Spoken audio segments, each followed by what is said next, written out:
Tired of this view. Very inspiring, isn't it? Cauldron Lake spread below us. I could see Mirror Peak on the other side of the lake.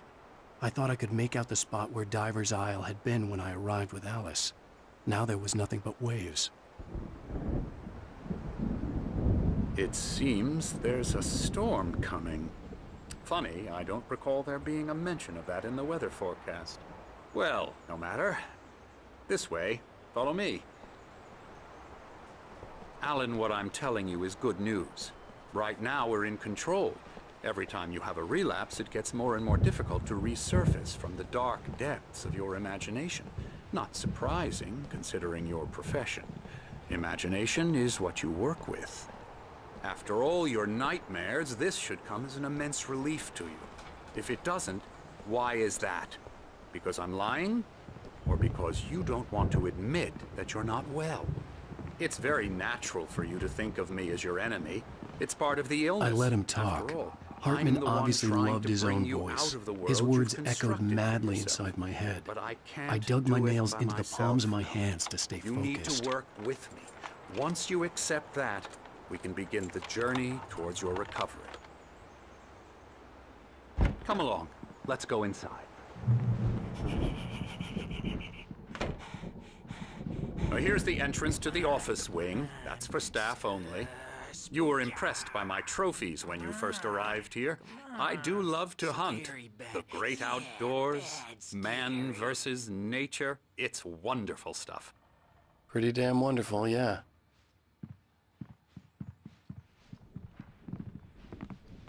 Scary, scary, scary.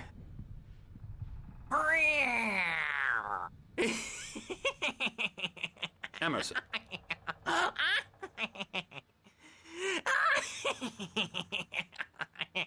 I'm a real bad dream, mister. You should be afraid of me. Don't want to run into me in the night, that's for sure.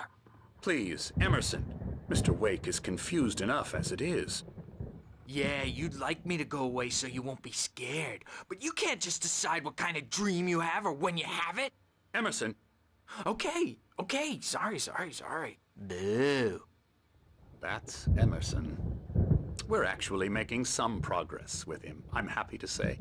He works on video games. It's trash, of course, but it does involve some small creative effort, which makes him receptive to my therapeutic methods. No kidding.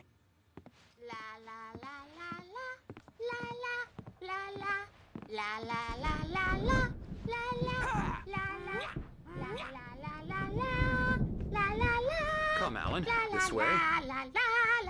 Now, you might have noticed the typewriter in your room. You've been writing as a part of the therapy.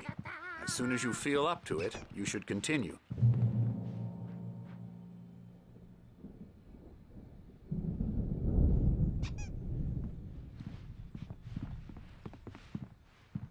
My rheumatism's killing me. There's a storm coming. Oh, what a storm. I hope it wipes this place off the face of the earth. And these two are the Anderson brothers, Odin and Thor. They had how should I put this? A heavy metal band in the 70s and 80s called Old Gods of Asgard. They even adopted new first names to complete the image of Viking gods. After the band broke up, they lived on a farm nearby. They are, well, in advanced stages of dementia. They're well cared for, TLC and all that. There's nothing more that can be done. I'm afraid that the rock and roll lifestyle has left its mark. Oh, that won't do. I'm so sorry to cut this short for now, Alan. The power has been acting up. I'd better go check on it. We'll continue this soon. Meanwhile, when you feel up to it, return to your room and try to write. It really is for the best. Don't you think? I'd like to bash his head in with a hammer. Oh, he'd love to fish out our secrets, but he has no clue. He's not crazy enough. Not crazy like us, Sonny. Yeah! Being crazy's a requirement, Sonny.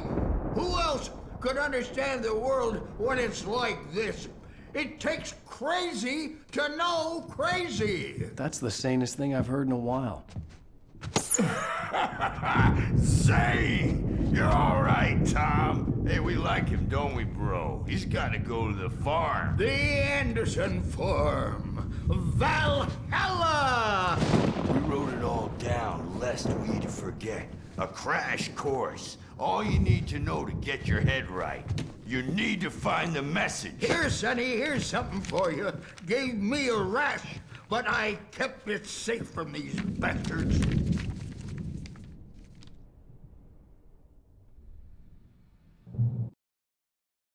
Zane could feel the poems, taking form, shaping things. As he experimented, he imagined he could almost feel the power surging through the keys of the typewriter. It exhilarated him. But there was fear, too. If not for his young assistant Emil, it was clearing up. Or according to Hartman, I was sinking back into the fantasy. I was convinced he was lying to me. About everything. Crazy or not, the Andersons made more sense.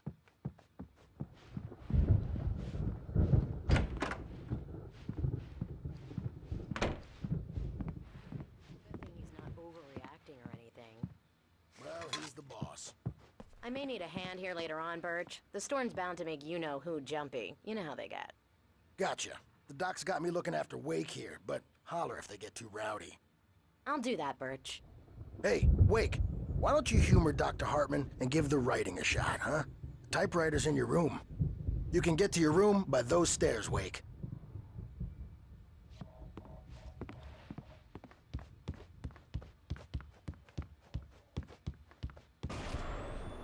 Something's wrong. I'm not myself. It's hard to think. There's a shadow inside my head. I can only focus on writing. Everything else is a blur. I'm trapped in this cabin. Have been for days, but it's always dark outside. My editor is real. I saw her again. She's not human. It's not human. A dark presence is wearing the old woman's face. She was covered in clinging shadows. There's a hole in her chest where her heart should be. I think I've made a horrible mistake. I don't think I'm any closer to saving Alice. It's been lying to me, using me to get the story it wants, and the story will come true.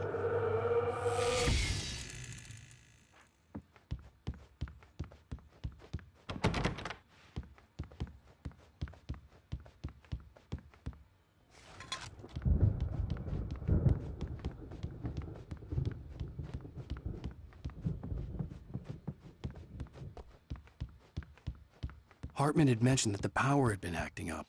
Maybe that was the reason for the generator and the work light on the balcony. The generator hadn't been activated, and there was no key. Hartman wanted me to write. I knew I couldn't, but I figured I should just play along for now. It was the only thing I could do with Nurse Birch watching me like a hawk. The white glare of the blank page in front of me hurt my eyes. My hands began to shake uncontrollably. Everybody, calm down. Put that down.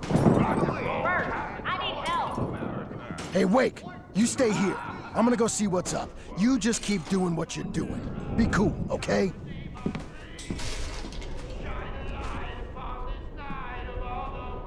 I didn't know what the chaos was all about, but it could be my only chance of getting out of here.